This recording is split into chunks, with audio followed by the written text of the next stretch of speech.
الله الرحمن الرحيم. الحمد لله رب العالمين، والصلاة والسلام على أشرف الأنبياء والمرسلين نبينا محمد وعلى آله وصحبه أجمعين، أما بعد. السلام علیکم ورحمۃ اللہ وبرکاتہ. محترم سامعین کرام، اربعین نوویہ کی 25ویں حدیث، اس کا ترجمہ آپ سماعت فرما چکے ہیں. اسی حدیث سے مستنبط چند فوائد و احکام بھی پیش خدمت ہیں. صحابہ کرام رضوان اللہ علیہم اجمعین کے اندر نیکیوں میں ایک دوسرے سے سبقت لے جانے اور آگے بڑھنے کا شدید جذبہ موجود تھا، جیسا کہ اس حدیث سے صاف طور پہ نظر آ رہا ہے.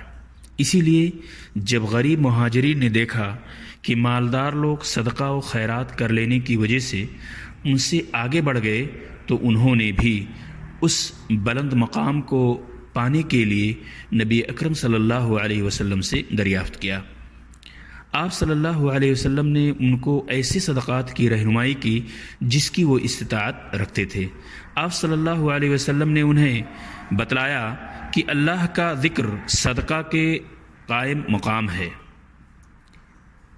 اس حدیث سے ایک دوسرا مسئلہ یہ بھی مستنبط ہوتا ہے کہ ایک مسلمان کے لیے اپنے مسلمان بھائی کو ملی ہوئی نعمت کے پانے کی تمنا کرنا جائز ہے، جیسا کہ غریب صحابہ نے مالدار صحابہ پر رش کیا، لیکن اس نعمت کی چھن جانے کی تمنا کرنا یہ حسد ہوگا اور اس کا شمار حسد میں ہوگا اور یہ چیز حرام ہوگی. سامعین کرام، در حقیقت نیکیاں ہی مقابلہ کا کشادہ میدان ہے. اہل ایمان دنیاوی ترقیوں، مال و دولت، بلند بالا عمارتوں اور زیب و زینت میں مقابلہ کرنے کے بجائے اعمال خیر میں مقابلہ کیا کرتے ہیں. تسبیح، تحمید اور تحلیل اور تکبیر کا بہترین اللہ کا یہ بہترین ذکر ہے اور صدقہ کے قائم مقام ہیں. اس حدیث کے اندر اللہ کے رسول صلی اللہ علیہ وسلم نے فرمایا، وَأَمْرٌ بِالْمَعْرُوفِ صَدَقَةٌ وَنَهْيٌ عَنْ مُنْكَرٍ صَدَقَةٌ، یعنی امر بالمعروف اور نہی عن المنکر بھی ایک صدقہ ہے. معروف اسے کہتے ہیں جو شریعت میں معروف ہو، شریعت نے اسے باقی و ثابت رکھا ہو. منکر ہر وہ چیز ہے جس کا شریعت نے انکار کیا ہو اور اسے باقی و ثابت نہ رکھا ہو. امر بالمعروف اور نہی عن المنکر ہی وہ عمل ہے جس کی بنا پر اس امت کو اللہ تبارک تعالیٰ نے خیر امت کا لقب دیا ہے.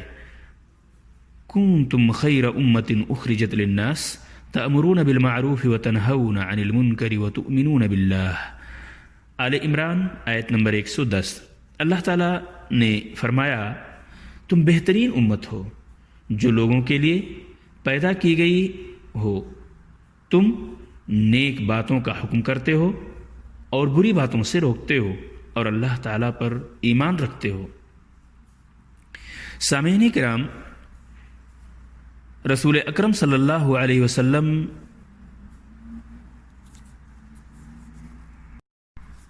نے اس حدیث کے اندر فرمایا، وَفِي بُضْعِ أَحَدِكُمْ صَدَقَةٌ.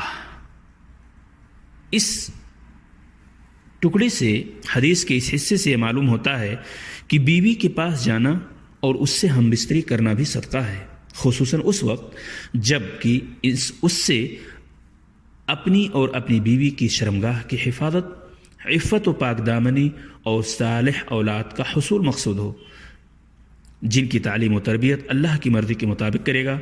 اس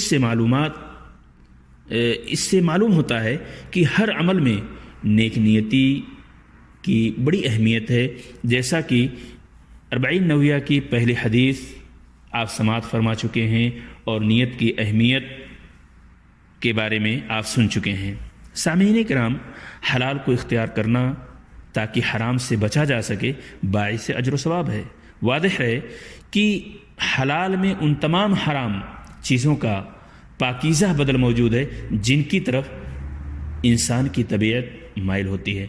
اگر کوئی چاہے تو حلال کو اپنا کر حرام سے بنیاد ہو سکتا ہے، اور اسی لیے یہ دعا ہم اور آپ پڑھتے ہیں، اور ہمیں اور آپ کو اس دعا کو برابر پڑھنا چاہیے۔ اللہم اکفنی بحلالک عن حرامک واغننی بفضلک عمن سواک۔ یہ بڑی عمدہ دعا ہے، بڑی اچھی دعا ہے۔ اے اللہ، اپنے حرام سے بچا کر اپنا حلال میرے لیے کافی کر دے، اور اپنے فضل کے ذریعے اپنے سوا دوسروں سے مجھے بے نیاز کر دے۔ سامعین کرام، خیر اور نیکی کے راستے بہت سے ہیں۔ اگر کسی کو کسی خاص نیکی کی استطاعت نہیں ہے تو نیکی کا دوسرا دروازہ اس کے لیے کھلا ہوا ہے۔ جو غریب ہونے کی بنا پر صدقہ و خیرات نہیں کر سکتا، وہ اللہ کا ذکر بآسانی کر سکتا ہے۔ اس حدیث سے ہمیں ان سارے مسائل کو مستنبط کر کے، سن کے، اور اس حدیث پہ عمل کرنا چاہیے۔ اللہ تبارک تعالی ہمیں اور آپ کو اس پر عمل کرنے کی توفیق عطا فرمائے، آمین۔ السلام علیکم ورحمۃ اللہ وبرکاتہ۔